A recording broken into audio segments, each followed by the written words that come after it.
திட்டத்துல உயர்கல்வி படிப்பதற்கான பயிற்சிகளும் வழங்குறாங்க. ஐயா, இன்னும் கேட்டு ஆச்சரியப்படுவீங்க.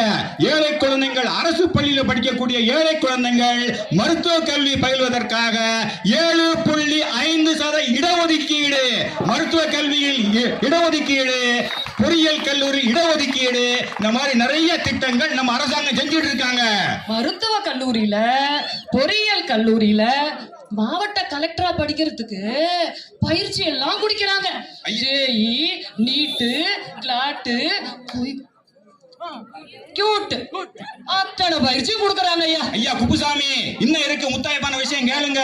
ஒவ்வொரு மாவட்டத்திலையும் படிக்கக்கூடிய தலை சிறந்த மாணவர்களை தேர்ந்தெடுத்து தமிழக அரசு மாதிரி பள்ளி என்ற பள்ளியை உருவாக்கி அதில் குழந்தைகளுக்கு இலவச அனுமதியை கொடுத்து, உண்டு உறைவிடங்களை கொடுத்து, என்னென்ன பயிற்சி உண்டு அத்தனை பயிற்சியும் கொடுத்து அந்த பிள்ளைங்களுடைய உயர்கல்வி இந்தியாவோ வெளிநாடோ எங்க போய் படிச்சாலும் முழு செலவையும் நம்ம அரசாங்கமே ஏத்துக்கிறது. இந்த விஷயங்களை எல்லாரும் தெரிஞ்சுக்கோங்க.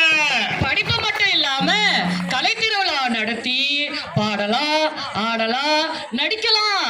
இதுல போட்டி வச்சு பரிசு பெற்ற மாணவனுக்கு கலையரசன், கலையரசி பட்டத்தை கொடுத்து வெளிநாடு சுற்றுலா அழைச்சிட்டு போறாங்க.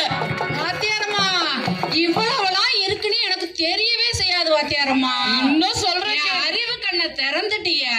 எல்லாரும் தெரிஞ்சுக்குங்க, பிள்ளைங்களை நல்லா படிக்க வைங்க, இடையில நிறுத்திடாதீங்க. அரசு நிறைய சலுகை செய்து, சலுகையை பூரா நம்ம பயன்படுத்திக்கிறோம். நாங்க இனிமே 3 பிள்ளைய நான் அனுப்பிடுவேன். நல்லா பிள்ளைகளை சலுகைகள்லாம் பெற்று என் பிள்ளைய நல்ல நிலைக்கு நான் கொண்டுட்டு வந்துருவேன். என் அறிவு கண்ணு திறந்துருச்சு. நீங்களும் எல்லாரும் கேட்டுக்குங்க. குப்பா, ராமாயி, தாமதிக்காமல் உடனே குழந்தைகளை பள்ளிக்கு அனுப்புங்கள். உத்தரவு மகாராஜா, இன்றைக்கு அனுப்புகிறோம்.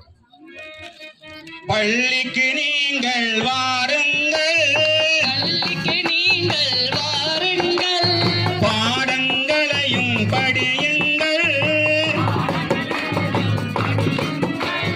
மாலை கல்வி முடிந்தவுடன்